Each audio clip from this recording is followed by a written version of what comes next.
On behalf of the Center for Cultural Landscapes, I'm pleased to introduce architect, landscape architect, and public space designer Ram Eisenberg as our 2022 Sarah Schallenberger Brown Cultural Landscape Lecturer. Ram joins a list of Brown lecturers going back to spring of 2017 when the center hosted its first big event, the Race, Public Space, and Commemoration in the American South Symposium. Since then, dozens of designers, planners, architectural historians, and other scholars involved in the design, planning, preservation, and interpretation of cultural landscapes, from anthropologists, archaeologists, geographers, and political theorists, have expanded our worlds in so many ways through the roundtables and lectures that we've had through the center. We've learned about new digital techniques for documenting cultural landscapes, different cultural groups whose life waves have shaped places, and new approaches to interpreting site and history and memory in landscapes from Australia and Fiji to Great Britain, Italy, the United States, of course, and now Israel. Tonight, Ram brings his insights from decades of experience as the principal of his own firm in Israel to the lecture, Bridging Culture and Time in Letters Hill Park, a public space that he's designed for a new community west of Jerusalem. He also brings his perspective and findings from the design research that he's done through his own graduate studies, but also through work with his students during his last 2 decades as a senior lecturer at the Technion to this project and to this lecture. Like many speakers in the school, Ram's been broadly recognized for his design practice. For Kiryat Sefer Park in Tel Aviv, he won 3 extraordinary prizes. He was the 2016 recipient of the Israeli Association of Landscape Architects Design Award, the 2017 recipient of the Caravan Landscape Architecture Award, and the 2018 EDRA Great Places Design Award winner. But Ram's here for other reasons, and that implicate 2 other UVA faculty members that underscore the broader community of professionals and scholars that extend beyond Campbell Hall. The first, who's not here except in spirit, is Alyssa Rosenberg, a longtime colleague in our department, who introduced many of us to the design culture of Israel when where she often visited to see her family. And she was on the faculty from the late 80s until a little bit after 2010. After serving as our department chair in the early 2000s, Alyssa moved to Tel Aviv with her husband and their 2 children. And I met Ram, I think in 2013, I think it was January, because it snowed. It was heavily raining. Do you remember raining and snowing? When I was invited by the faculty at the Technion, and Alyssa was there to participate in a public lecture and an external program review. My conversations with Ram and the time spent with his studio students made a lasting impression. Lucky me and lucky us that Ram was friends and colleagues with Dorothy Bach, who's here tonight, the Associate Director of the UVA Center for Teaching Excellence. Ram's 2 visits to UVA in the winter of 2014 and this week have been collaborative endeavors between Dorothy, the Center for Teaching Excellence, and the A School. There's a lot more I could say about Ram's intellectual curiosity, his design abilities, his adventurous and fearless community engagement processes, and his timely applied research on the affordances of nature experience. But I prefer you to hear this from him. So join me in welcoming Ram back to Campbell Hall.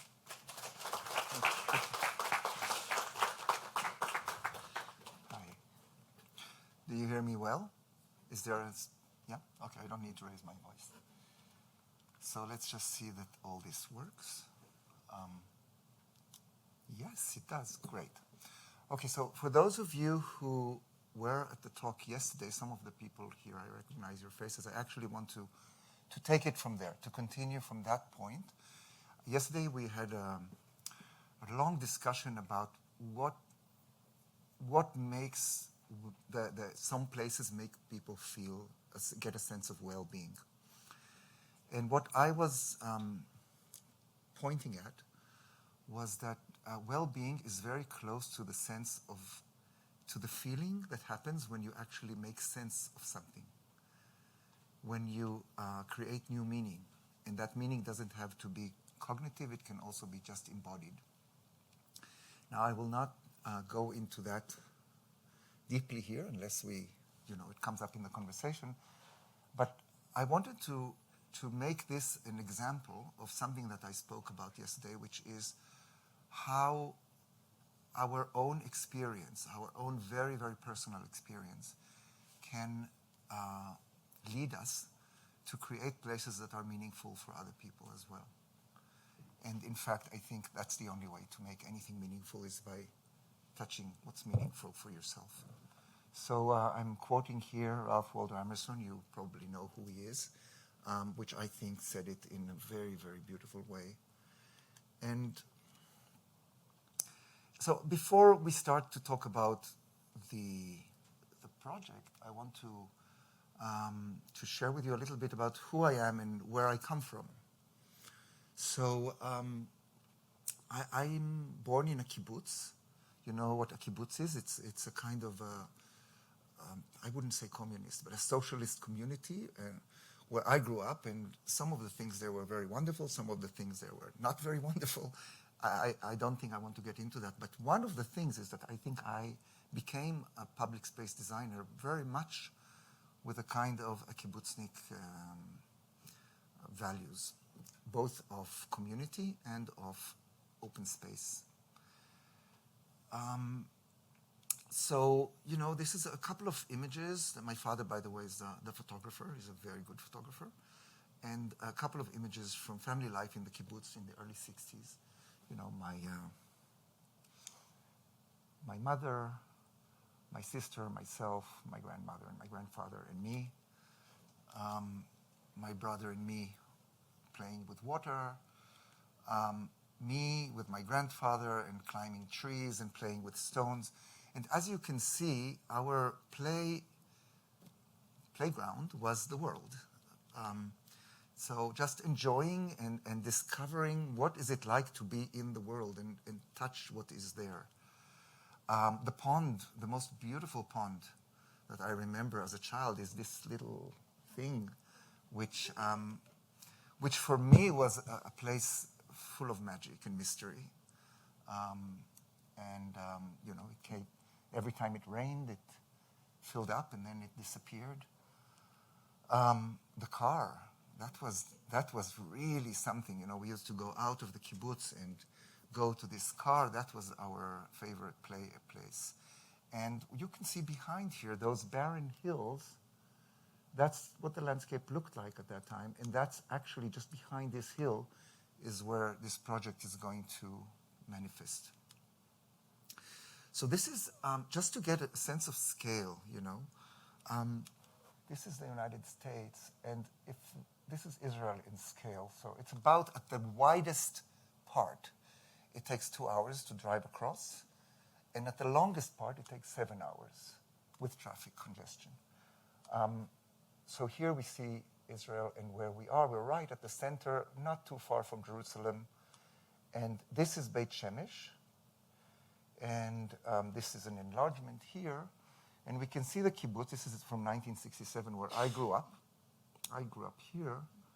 And the location of the park is somewhere here, about a mile away, by walking through the hills, where there's not really any path, but it's a place that I used to explore very much in my childhood, just walking alone in the hills and enjoying nature.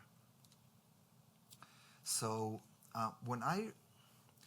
in 2010, I received a contract from the Ministry of Housing, which had 10 open spaces in this new neighborhood that was about to be built on these hills, and I was a little bit shocked.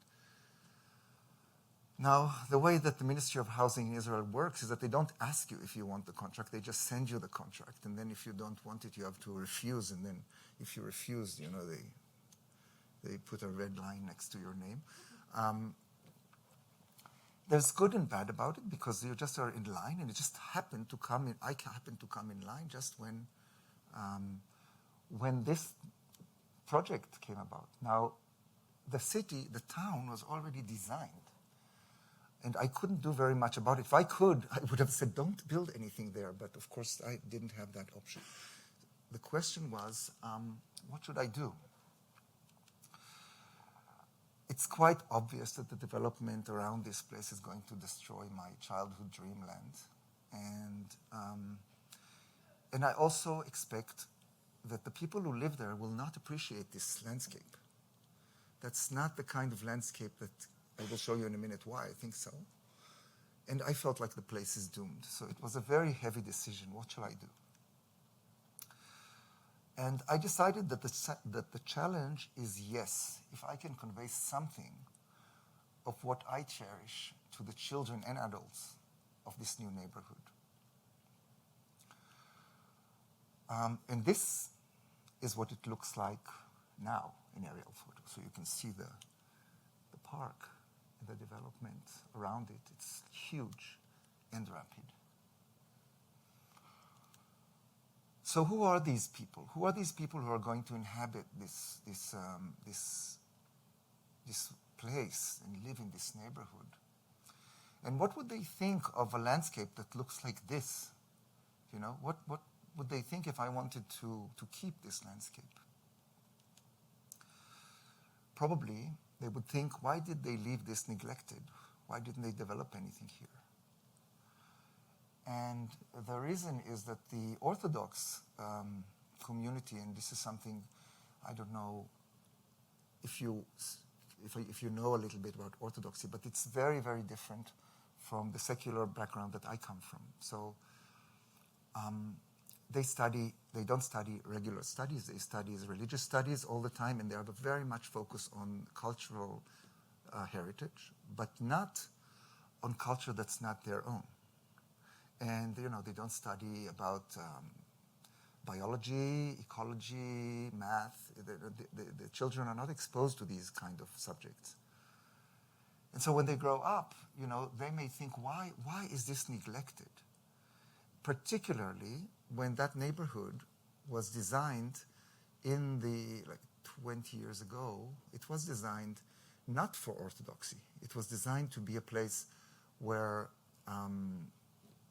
upper middle class, younger couples could move into, and just it's halfway between Jerusalem and Tel Aviv. And the people who designed this neighborhood, which is a whole interesting other story, thought that they knew who their client was. But what happened politically is that the Orthodox actually took over these neighborhoods and made them for Orthodox communities, because they didn't have other places. And they have completely different needs from the secular. So one thing is that in this town, the streets are very wide. And the reason is because they thought everybody will have 2-3 cars. Now, the Orthodox communities hardly have their own cars. They travel by buses. So the streets are way too large. On the other hand, they need a lot of educational facilities and religious facilities, much more than what was planned in this original neighborhood. So the outcome of this was that there is a very big lack of what we call brown sites, or areas where you could have public development, and so every open green space gets filled with caravans, with synagogues and schools and things. You know, they just put them up everywhere they can, in the streets and in the public open spaces. So looking at this nature, they would think, why leave such a big site empty? Why not put up some building there, some synagogue? So the challenge was presenting wild nature to this Orthodox community. And I want to say why. You also need to know why it was designated a park. So when they started to design this city, they found out that there were some archaeological remnants there. And there was a great hope to find remnants from the time of King David. So they designated 4 acres in the middle of the neighborhood for this research. But when they dug up, they found a lot of archaeology, but not what they were looking for. So the second challenge was how to present an archaeological park to an Orthodox community that really resents archaeologists and archaeology, particularly archaeology that hints to the findings were from the Bronze Age, which is previous to the creation of the world. So there is not really much to tell about it.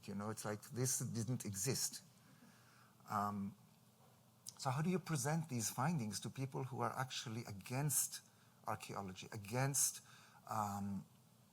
this view of the world, and particularly archaeology, because archaeologists dig up graves which are holy, and that's a big no-no. So what do we do? How do we make an archaeological park there? Talking about the landscape, this is what the landscape looks like in different times of the year. So in the winter, it's beautiful and green, and there are all these beautiful rock outcrops.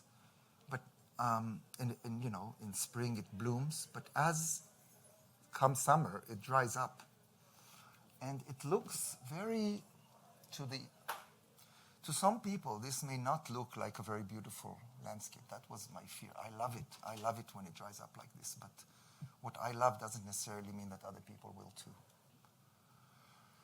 So I just want to get you through this rapid development. This is another problem of this design, was that when we started designing, we knew who the community was, who they're going to be, but there was no community yet. There was no one there. We had to design before actually the tractors came on site. So, it looked like this in 2007. It looks like this when we started in 2010. So there was also already some development. And then, boom, 5 years, this development comes up. So how do you design when development is so rapid? There's no time for something to form gradually with conversation with the people.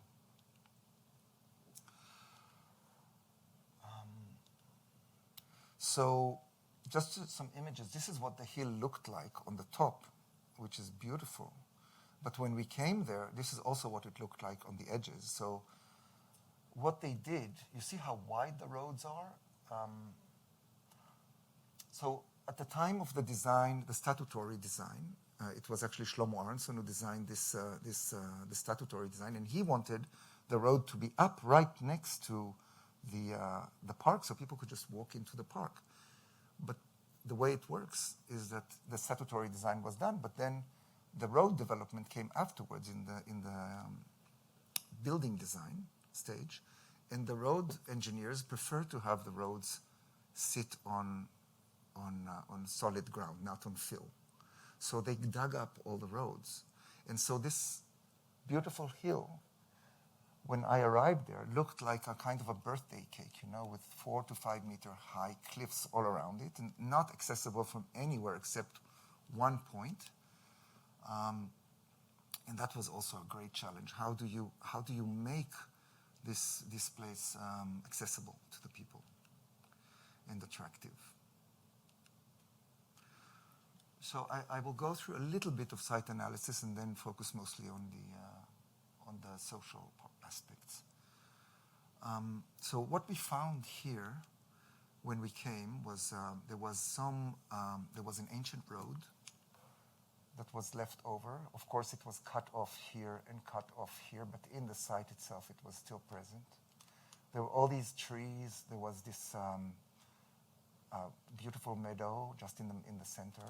Later, I found out that the meadow is actually where all the archaeological findings were there, or most, and a lot of rock outcrops and a lot of terraces, dry rock terraces.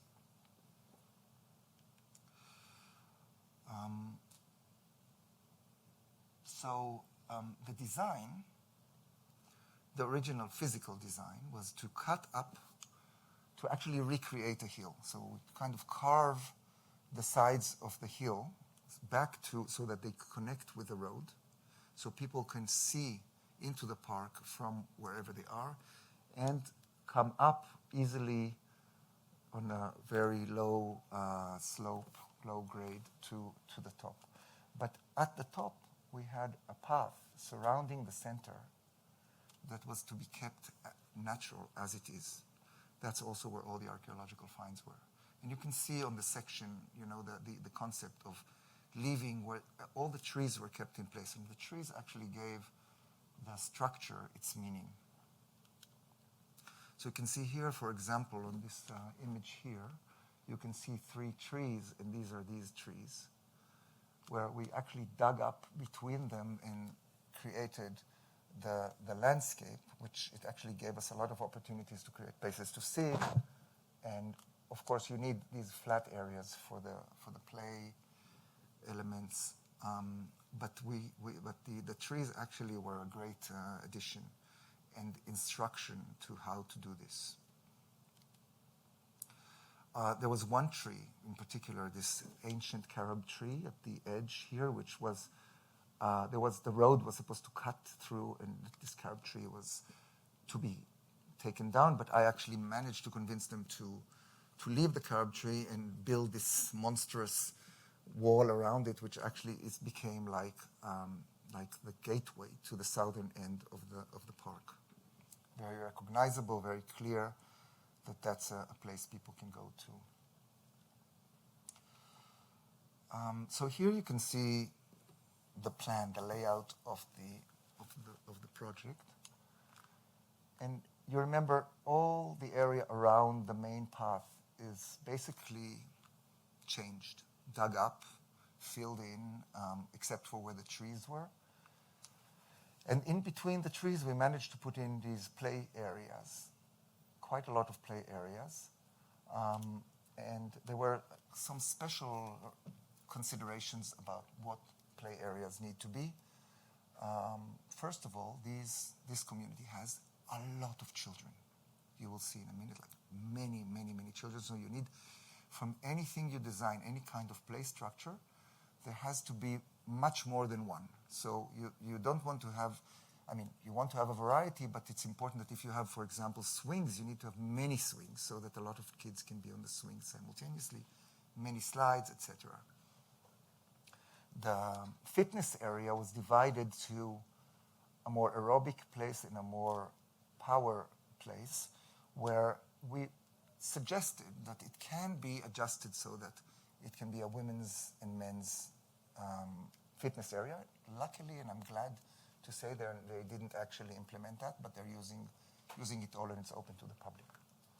There's a toddlers area. There's this big main lawn, which is over the archaeological findings. You can see those little squares here. This is all the archaeological digs.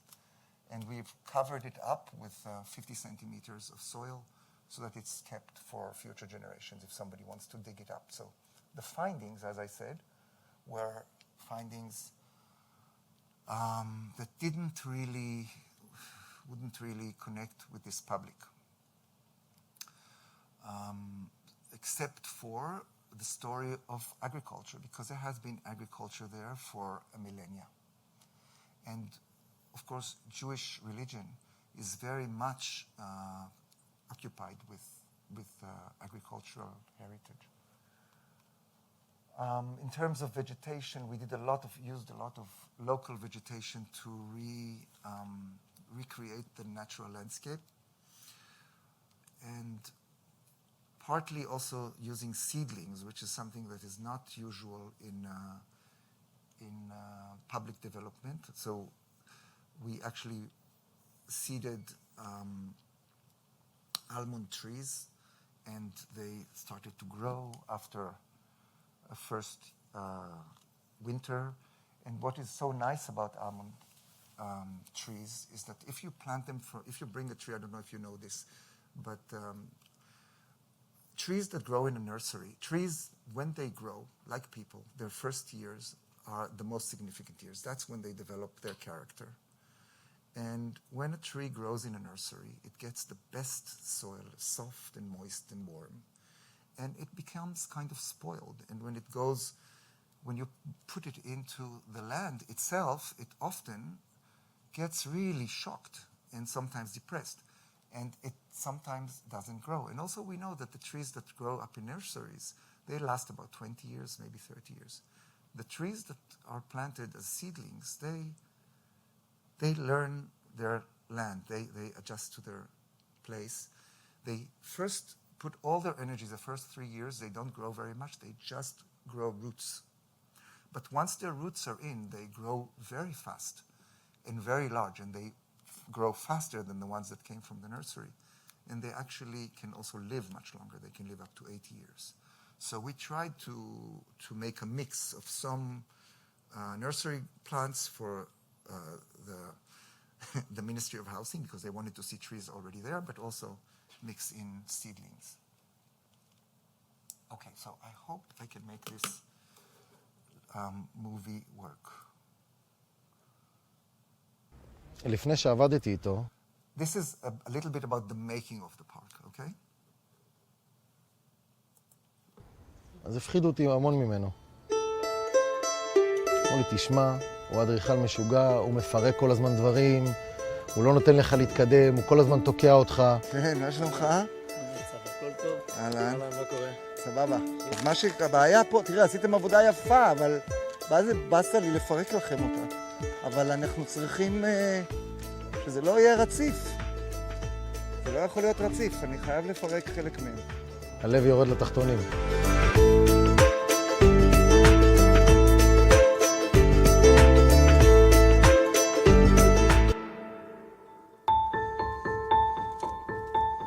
כשאנחנו הגענו הנה, זה היה כמו עוגת יום הולדת כזאת, כאילו גן על ראש של גבעה, אבל שאין שום דרך להגיע אליה. הכל מוקף במצוקים כאלה של 4-5 מטר.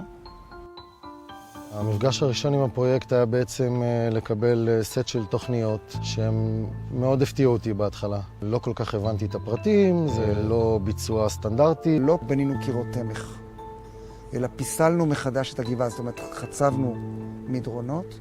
מי שהולך בטיילת יכול לראות את מי שנמצא ברחוב, מי שנמצא ברחוב רואה את מי שהולך בטיילת. הקצה הדרומי של הגן, ששם היה עץ חרוב גדול שרצינו לשמר אותו, אז שם לא חצבנו את המצוק, אלא השארנו אותו ועטפנו אותו במין קיר מאוד דרמטי. חשבתי שקודם כל הקונסטרוקטור שאישר את התוכנית הוא משוגע. כשהסתכלתי על הציפוי של הקיר הזה, אמרתי שגם האדריכל משוגע.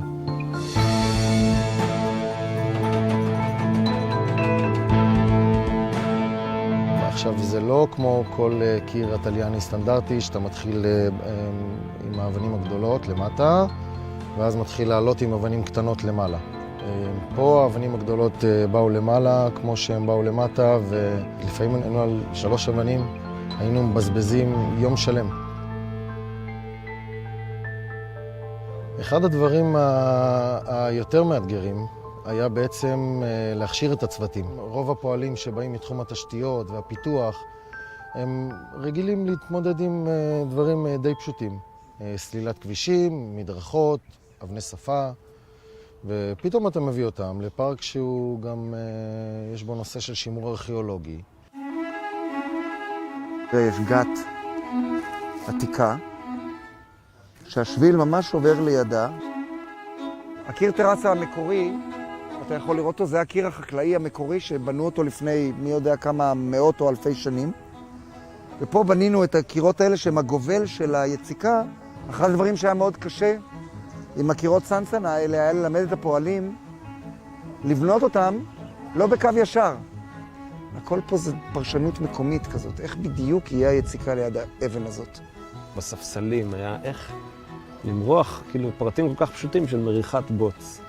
שכאילו בבנייה קונבנציונלית אף אחד לא מורח בוץ באיזה ספסל, כי יוצקים או שמביאים מוכן. זה הקפדה לפרטים, תשומת לב לפרטים. אנחנו בעצם רגילים להיכנס ופשוט לשבור הכל ואז לבנות מחדש. ופה נקודת המוצא שלנו הייתה שונה לגמרי. פה אתה שומר על מה שיש לך. תראה, כשקיבלנו את הפרויקט, זה די היה כזה מפתיע, כי זה ממש ממש קרוב לקיבוץ שגדלתי בו. כשהייתי ילד, הגבעות האלה היו המקום שהייתי הולך לטייל בו לבד. מאוד אהבתי לטייל לבד בטבע, לא היה פה כלום, כאילו לא היה פה שום יישוב. אז כן, כשקיבלנו את זה, זה היה מין צביטה כזו בלב מצד אחד, שכאילו הולכים להחריב את המקום היפה הזה. ומצד שני, זה היה חלק מהמוטיבציה שלי בפרויקט, להצליח להציל איזו פיסה קטנה מהיופי הזה, מהגן עדן הזה. אתה מסתכל פה מסביב, כל הלבן הבוהק הזה, אז הנקודה הזו שהיא באמצע, שהיא שמורה, היא סוג של one of a kind כזה. והתחושה שלי שאני נכנס בכביש שעולה לרמת בית שמש, זה שאני רוצה להגיע לכאן. וכשאני מגיע לכאן, אז משהו נפתח. יש משהו שאני זוכר, שהוא כמעט המפתח לגן הזה, וזה הפרט של השביל. המיקום של השביל ההיקפי שעוטף את ראש הגבעה הוא יצא מאוד מדויק. והכוונה הייתה שהוא יהיה מספיק נמוך כדי שמי שהולך בצד הזה לא יראה את מי שהולך בצד השני, אבל מספיק גבוה כדי שיהיה קל מאוד לעלות לראש הגבעה. נוצר מצב שבעצם יש גן שיש לו 3 חלקים. יש לו את הלב של הגן, שזה האזור הטבעי, מעטפת של השביל שעוטף אותו ומפריד אותו, ומהשביל ומטה הכל חצוב. התשוקה של רם לפרויקט והמחויבות שלו לפרויקט הדביקה גם אותי. שי היה מנהל בפועל של העבודה כאן, הוא ממש חי את המקום, והוא מאוד נכנס לזה. פשוט עבדתי פה עם הידיים, הנחתי סלע, הסתכלתי בחזרה על הפרטים, לראות שאנחנו מבצעים. רם ויונתן הגיעו לכאן, אני חושב אולי פי 10 ממה שבדרך כלל אדריכל מגיע לפרויקט. וגם הם לכלכו את הידיים שלהם לא מעט. תן לי את זה רגע. תפתח את החלון רגע. גיליתי בן אדם מקסים, שאני מאוד אוהב לדבר איתו גם על דברים שהם לא קשורים לנושא של עבודה. אני עד היום מסתכל פה ולומד דברים חדשים, שאנחנו בסוף הפרויקט בעצם. למשל, הגינון, לא היה לי מושג לפני הפרויקט הזה. אני מעריך ש50% ממה שנזרע, גם בלי טיפת מים בקיץ, יש פה אדמה, יש פה סלע אטום. שותלים מלא שקדים בלי השקיה, כן? זה שאני רואה אנשים אחרים שכבר לוקחים בעלות על כל מיני דברים. שי לבד מחליט, אני מזיז לי את הספסלים, זה לפי התוכנית זה פה, אבל פה יותר מתאים, אז הוא ניקם אותם שם נהדר, יופי. זה מקסים בעיניי. הוא לעולם יהיה הפרויקט שביצעתי. ואני חושב שגם בעוד 10 שנים, אני ככה, אם אני אהיה פה באזור, אני אגיע לכאן, אכנס, אעשה את הסיבוב שלי, אסתכל, לראות איך הוא יתפתח, כמו ילד שאתה מגדל. אני לעולם לא אסתכל על פארקים אותו דבר.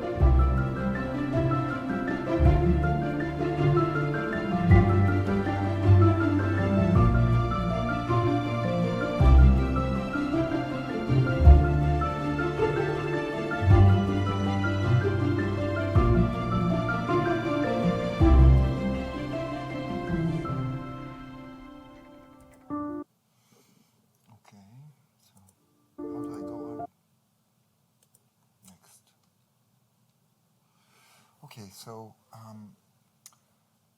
some of this presentation some things will appear also in the little videos. I apologize for that. But what you can see is this is on the opening day of the park. The amount of people that showed up and the way that it was accepted was unbelievable. And everywhere people found out what to do, how to do it, what to do with the play structure. So it was a real pleasure to see them also interpreting it in, like, for example, the swings became an outdoor classroom. But I want to go back to the question of this cultural affordance. So how do we, let's say the more ordinary development, you know, the play structures and everything, that was obvious that would be accepted and the community would love it. But how would they take this archaeological area and how would they accept all this wilderness that we left there? So the key was doing some cultural affordance, and I was very lucky to have a student, this guy Avi, who was a landscape architect, a graduate that came from a very Orthodox community. And his mother is has very good contacts among the rabbis and education and so on. She's as head of a school.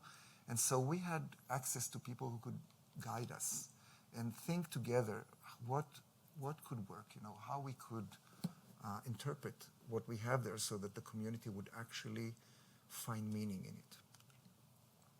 So the first thing that I want to ask you is how wide do you think a path should be for an Orthodox community, and what would be the criteria? Does anybody have an idea?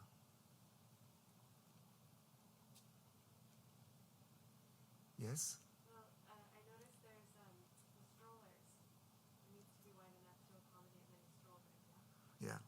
So the answer is in the photo. You can see here. So they have triplet strollers. So because they have a lot of small young children coming one after the other every year, and so there's the triplet and two small toddlers walking on the side, holding on to the triple stroller. So that's a facade of 2 meters wide. And so for two families to cross one another, you need 4 meters wide minimum of a path. And which is actually very convenient because that's also what you need for a fire truck. So everything in the park is accessible both to the families and to the fire department. The other thing that you can see here is how we've taken the idea from some findings that were in a site nearby where they found some writing in ancient Hebrew.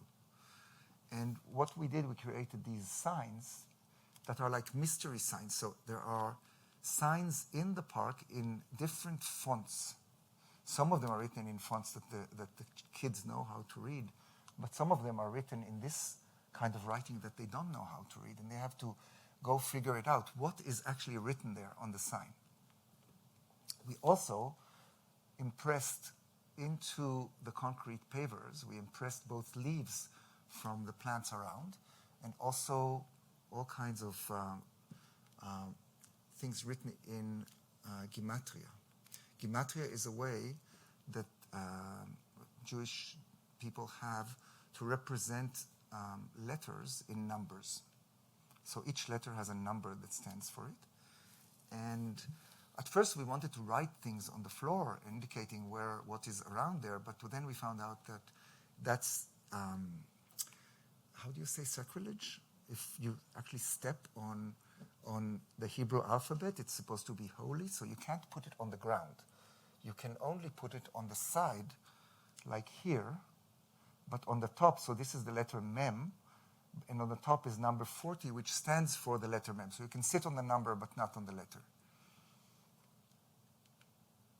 And this is the kind of path that we created. And the paths themselves are a place to be, and to meet, and to encounter other people, and to sit by the path, and of course they keep changing their width to adjust to the place. You can see how people use these places. It's very nice. I mean, the way that it opens up into the wild area, but you don't have to go there. You can if you want to. It invites, but it doesn't force you to go there. So these are permeable edges, and we found out that the children love these. I mean, obviously, I knew that they would, but of course, it doesn't matter if you're Orthodox or not. If you're a child, then nature has its call. And this is the place where the meadow was, the archaeological finds, and where we put grass on top. So we can see here, you will see this soon in another little video, how the children interpret the reading of the gematria and the imprints. And the language of archaeology, the different finding in the archaeologies that was there were interpreted into different details that we created, which also I will show in that film, so we can go on to that. You can see here the writing. So there is like the numbers, the Rashi letter alphabet, the ancient Hebrew alphabet, and the modern Hebrew alphabet, and how they are different in each place. And each one of these, so what the idea was to create these we call them, I don't know how to, place pointers. They're like little arrows. Each one of them has a letter on it imprinted, so there are 22 arrows like that scattered all around the park in different places, and it's like a game. So you have to know where they are. Some of them are hidden, some of them are obvious. Each one has 3 letters on 3 sides, and the number on top. And also it says a name of a place that it's pointing at. For example, this one is Aleph, and it's pointing at Aram Naharaim, which is where Abraham was born, in Iraq. And it says next to it how far it is, how many kilometers from here. So in a way, it's like inviting the children to know that the world is bigger than what is right here. So we can see, the discovering these place pointers in the landscape. And at the top of the hill, at the very top, we have 4 placeholders, each one pointing to the direction of the wind. So we have north, east, west, and south. So this picture, for me, holds everything. This is to see a child play like this in this landscape. I know that it had achieved what I wanted it to achieve. And now I want to show this video.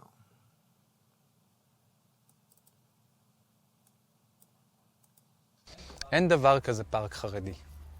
אני כאדם שגדל בבית חרדי ובשכונה חרדית, יכול לספר לך שהטבע שהכרתי והשטח הפתוח שהכרתי היו מתקנים ודשא.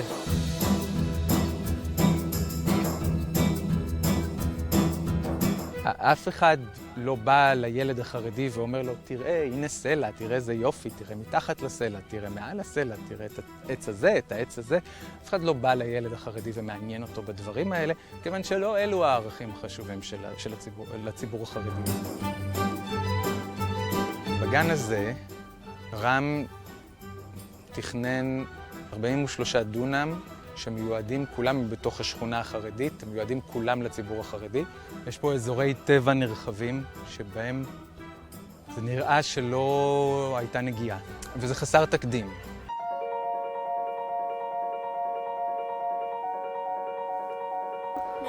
נריה, נעים מאוד. אני רם, ואתה? אליהו. נעים מאוד. נועם. נועם, נעים מאוד. דוד חי. נעים מאוד, דוד. אתה גם עושה פה, אתה...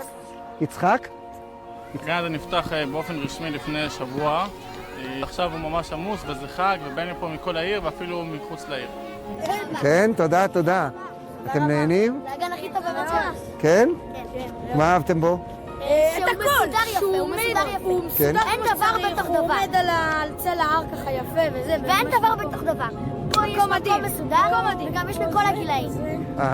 נכון. יש לה מתקנים לקטנים, לגדולים, מקום שההורים יכולים לשבת. זה מקום של מכלל. זה גם, הוא נותן גם פרטיות לאנשים. שביל ההליכה קטנה. זה בחור אחר. נותן ככה פרטיות לאנשים, נותן להם כל אחד ב... וואי, הבנתם מהר מאוד את התכנון של הגן, וגם הנה רואים עובדה שהגן... רואים שיש פה השקעה. תראה איך בכל פינה מישהו מצא אותה. בכל פינה יש מישהו, זה פשוט מקסים. אפשר להגיד בסטנדרטים של משפחות דתיות, זה גן בין הכי טובים בארץ, ואולי הכי טובים. אני חייב לציין באמת שיש פה רף ענק, גם גן ענק מאוד, הגודל הפיזי שלו. נעשו כאן המון התחשבויות ברגישויות של הציבור החרדי. יש כאן 2 אזורי ספורט למקרה שיש עניין של נשים וגברים, ערימות של מתקנים. פשוט יש כאן, אני חושב, איזה 15 נדנדות ברצף, כדי שלא יהיה מחסור. השבילים רחבים ונוחים מאוד לעגלות ולמשפחות. גם המון אנשים יורדים מהאוטובוסים, שואלים אותנו איפה הגן, אנחנו לא מבינים איזה גן. כן, אז אתם אומרים... זה הגן. זה הגן, הבנתי. אתם יודעים גימטריה? כן. שין, וו. כן. שב, ום. 40. שמורה. כמעט. שומרה. אתם יודעים מה זה שומרה? מה זה? אתם רואים שיש שם חץ קטן? הוא מצביע, אם תעמוד, אתה תראה מה יש שם? אתם רואים איפה שהאישה מתפללת בין הסלעים? אתם יודעים מה זה? שומרה עתיקה זה שומרה שככה היו שומרים על הגפנים פעם. היו בונים כאלה עתיקות. ומה כתוב פה? שקד. יפה. כן, פה. איפה יש? אתם רואים איפה השקד? אתם רואים שם עץ שקד? נכון. זה מגניב. יאללה, איזה חייצים. כן, יש משחק סתרים בגן. אז מה כל החריצים האלו? אז מה הנושא של כל הדברים הנושא זה א' ב', האותיות והקשר שלהם למקרא, למשנה. תודה רבה. מצא חן בעינייך? מאוד. למה השטח שם פה ושם לא מפותח? הייתה שם ארכיאולוגיה או מה? לא, זה שטח שהוא יפה ככה, טבעי. שילדים יוכלו, זה גן המשחקים הטבעי. פה יש לך את ה... או ילד יכול לעלות על הסלעים? למה לא? תראה, יש לך ילד קטן?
So,